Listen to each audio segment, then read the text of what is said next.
Welcome to the Boat Buyer's Secret Weapon video series. Today, we're talking how to find the right used pontoon boat and Tri-Toons. We're going to throw those in there as well. We're going to talk about pontoons versus Tri-Toons. We're going to talk about different types of Tri-Toons.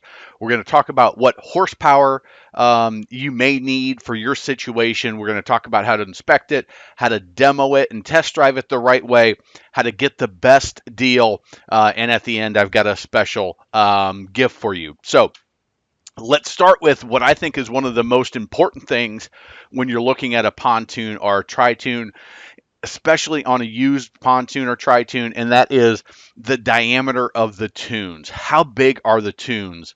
They make some that are 23 inch, used to be the most common diameter 10, 15 years ago. Then they moved up to 25 inch. That's pretty standard on most Tri-Toons and pontoons these days.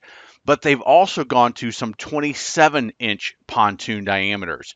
You want to know what the size is, and you can just measure it if you need to, if you don't know, or look at them and you'll be able to tell. But what happens, the bigger the diameter of the pontoon, the more flotation you have. That's the key. So if you're just looking for an 18 footer, you're going to put it on a really calm body of water and you're not going to load it up with 8 or 10 people, then a 23-inch diameter pontoon is probably fine. But if you're going to be loading up with 8 to 10 people, you're going to be out in rough, choppy water and you want some speed, then the larger pontoon is going to be of value to you because it gives you more flotation, which means that you're floating higher up on the water, and the horsepower, you don't need as much to push through the water because you're going to be gliding over the top of the water. So that's the first thing you want to look at, is the size of the pontoons. Next is a pontoon versus a Tri-Toon. So again, let's talk about the benefits of each and why you may want one versus the other. So again, the Tri-Toons, that third pontoon, what's that do? It gives you additional buoyancy, gives you a third more buoyancy to lift you up on top of the water more. It also gives you another support beam, so you've got a third more structural support because you've got that extra main center beam going down the pontoon. That allows you to put more weight on the boat, more torque on the frame of the boat, which means more horsepower on the back of the boat. So if you're looking to go faster, to do water sports, to go typically, we'll say over 35 miles an hour, then the Tri-Toon is going to be something that you want to look at. If you're going to load it up with a bunch of people and you're on a rough, choppy water, Tri-Toon is the way that you're going to want to go. If you are saying, hey, we just want to putz around, we're not really concerned, we're going to put some young kids on an inner tube back there and pull them slowly. We're just going to do some evening booze cruises. We're going to do some fishing. We don't need to get out to our spot that quickly. Then a pontoon will save you a good amount of money. And right now in the marketplace, there's a lot more used pontoons on the market than used Tri-Toons. But again, you don't have that same structural support. You don't have that same amount of buoyancy and flotation. So you're not going to get as much performance out of whatever horsepower you choose. And we'll talk about the horsepower versus pontoons and Tri-Toons and where to look at them. Now, if you're looking at Tri-Toons, this is something that's important to understand. There's two different versions of Tri-Toons that are out there. And real quick, I'll go back to this. There's also different shapes and configurations of Tri-Toons. You'll see the one on the left with the three round tubes. There's three round tubes. Sometimes they'll set that middle one down an inch or so to give you a little bit better handling. Sometimes the Bennington does this. They have a PTX package, Premier, several of the manufacturers do it, where they have an oblong pontoon in the middle. It gives you more surface area. It gives you more buoyancy, more flotation, and more lift out of the water. And then the other one, JC does it this way. Who else does it this way? There's a couple others. Manitou has its own way of doing this. But a center pontoon, again, that gives you more flotation, more surface area on the water, that gives you more buoyancy. The difference is really a difference of the way the manufacturer chooses to build it, but there are benefits to each of those as you're looking at them. If you see different pontoon shapes, center pontoon shapes. But this is the big one: is there are some Tri-Toons, like on the right with the light blue background, that has a full length center tune that gives you full structural support, additional buoyancy, versus the one on the left with the short tune in the black background. You'll see that arrow pointing, and it stops. It stops about 2/3 of the way back, right at the motor mount, and that's what they call a sport tune in a lot of situations. Each manufacturer may have a different brand name for it, but the sport tune is what I'll refer to it. It gives you a lot of the benefits of a Tri-Toon, and yet it saves you some money. So they're going to be a little bit cheaper, but here's the downfall: is you don't have that extra center flotation all the way back where the weight is. You don't have that full structural support of a single center beam going full length of the boat. You've only got it going about 2/3 of the way. Now, significantly better than a pontoon, not quite as good as the full-length Tri-Toon. So if you're looking at two different Tri-Toons and there's a big price difference, even though they look very similar, look underneath so you know which one you're getting. Now, performance-wise, there's going to be a slight difference. Structural-wise, the full-length pontoon is going to feel much more sturdy. But again, depending on what you're looking for, depending on what your budget is, you may want to go one way versus another. Here's what I'll tell you. I want you to know what you're buying and why the price is what it is so you can make the right decision for you and your family. Not one is better than another. For me, I've got a family of 4. I wouldn't load a Tri-Toon down with 10 people every time out. I don't have to be the fastest boat on the water.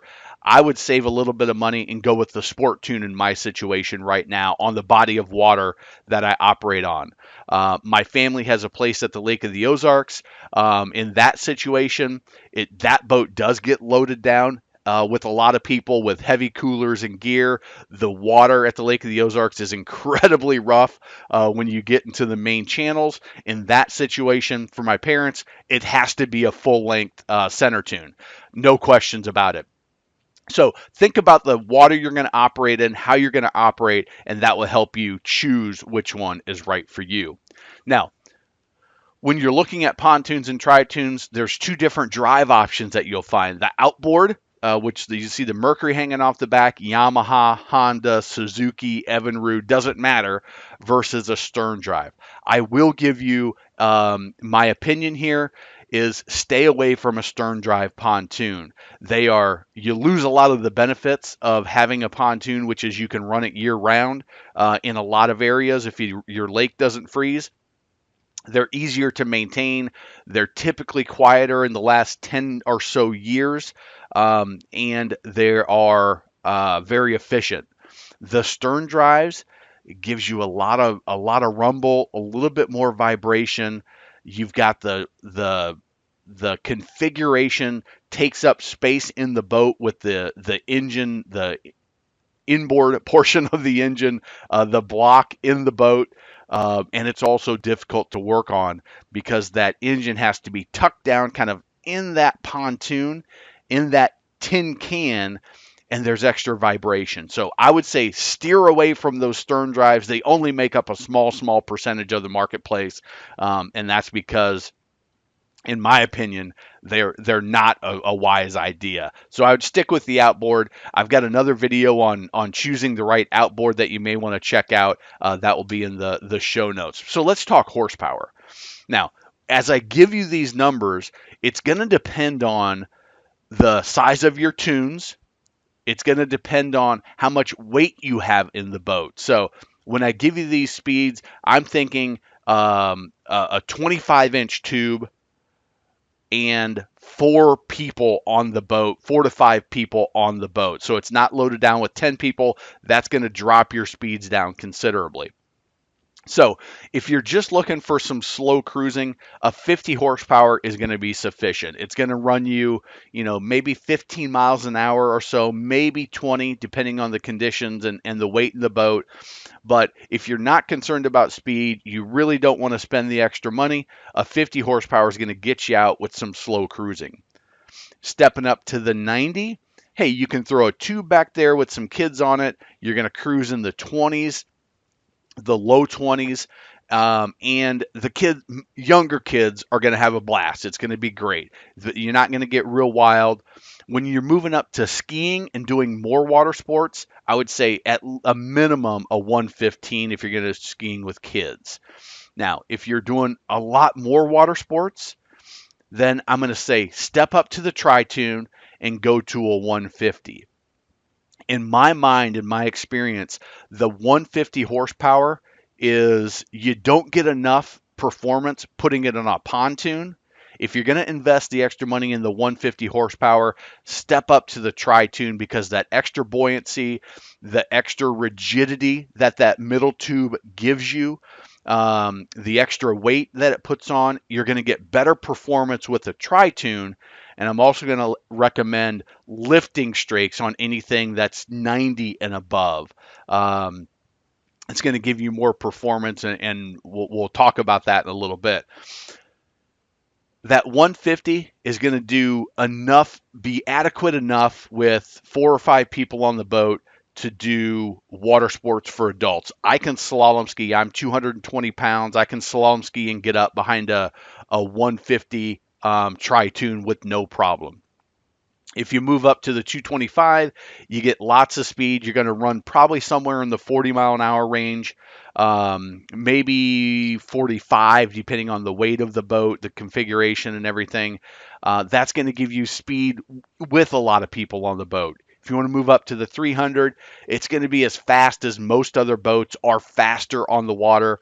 And now they're offering twin engines on pontoons. And that's, hey, you want to look like a badass? The twins on a pontoon will do that for you. So that gives you a rough idea of the pontoons and the horsepower matchup. The other thing that I would recommend is on your test drive, get out and run the boat that you're going to want, the way you're going to want to run it when you own it yourself.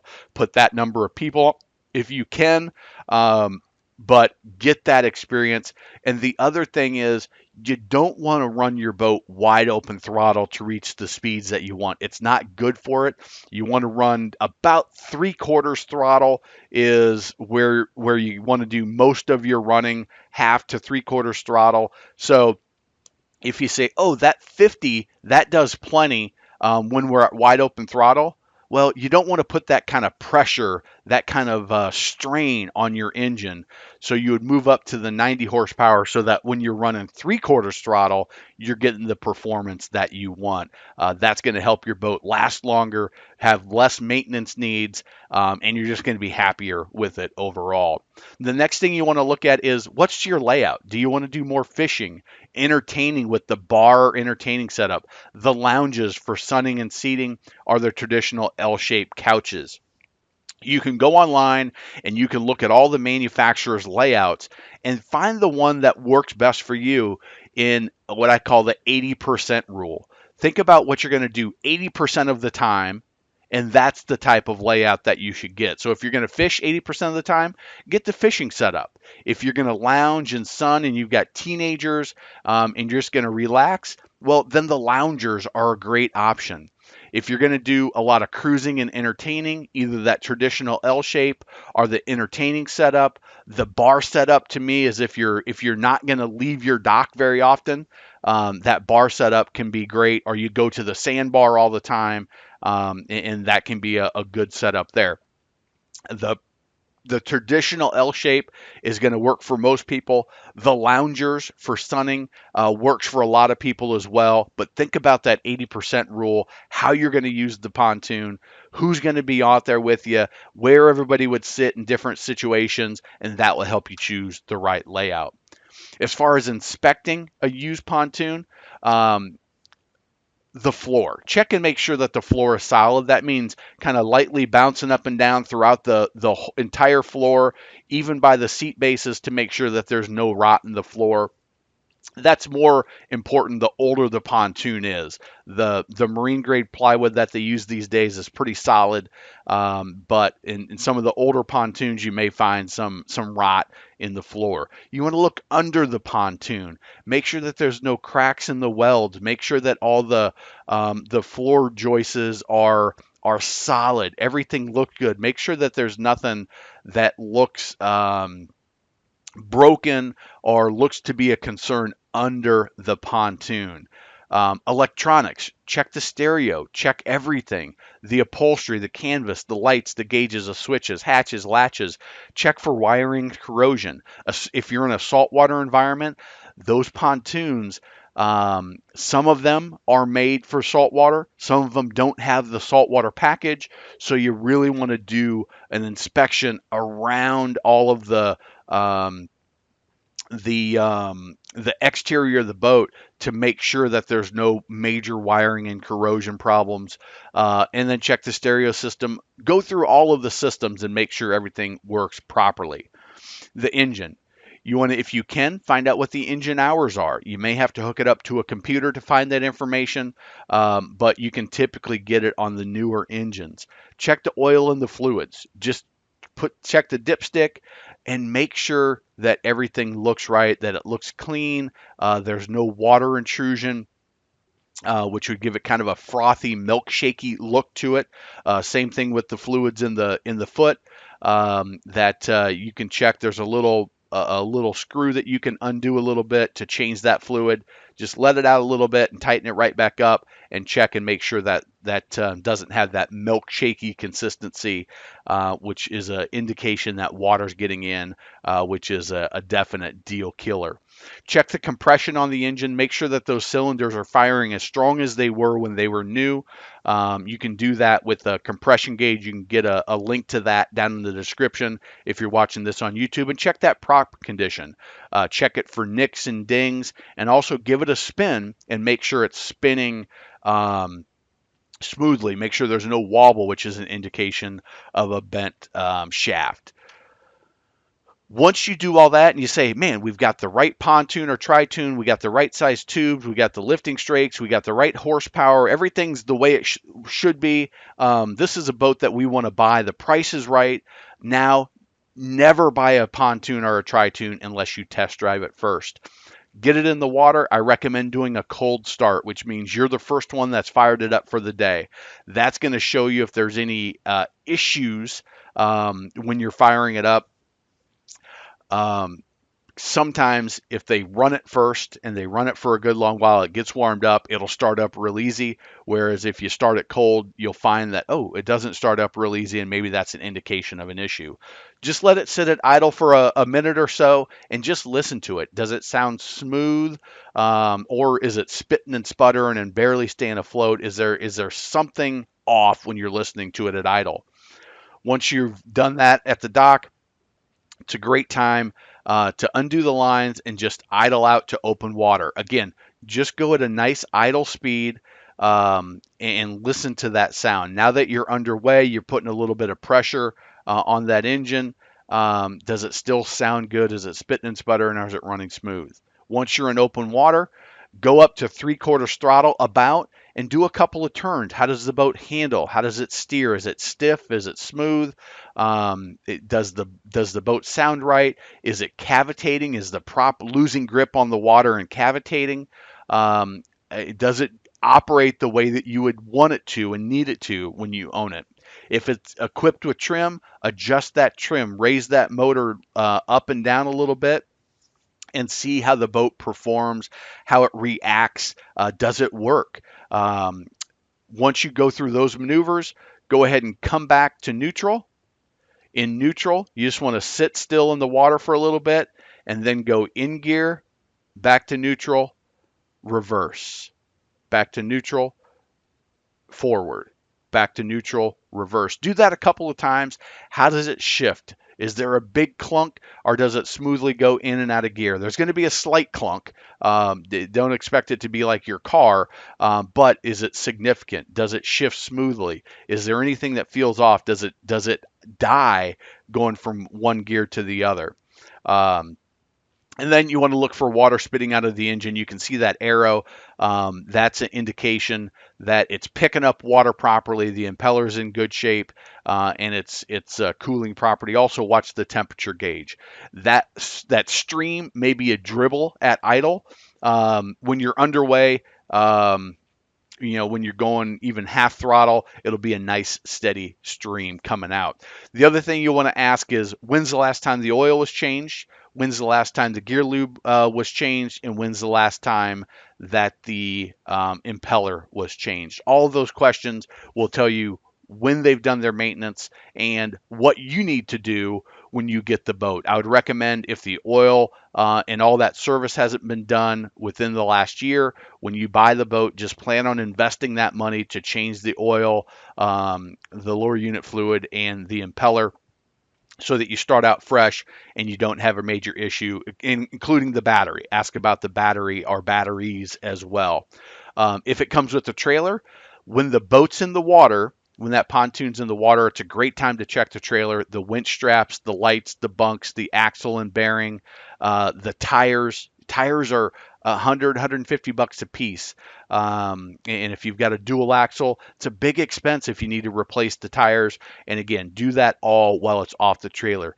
This trailer, it's important. I know it. You're all excited about the boat, but let me tell you, if you break down on your trailer, it is a big pain in the ass. So check those axles, check those bearings, check for rust, check for anything that looks off, and make sure that your trailer is in good operating condition before you pull away. Because if you have your trailer break down, now your boat's sitting on the side of the road, you're not using it, and it's a big pain to get that taken care of. So don't skip that. Financing, I've got a specific video on trailers. There's a specific video on financing insurance that you can watch to get more details. Those links are in the description below.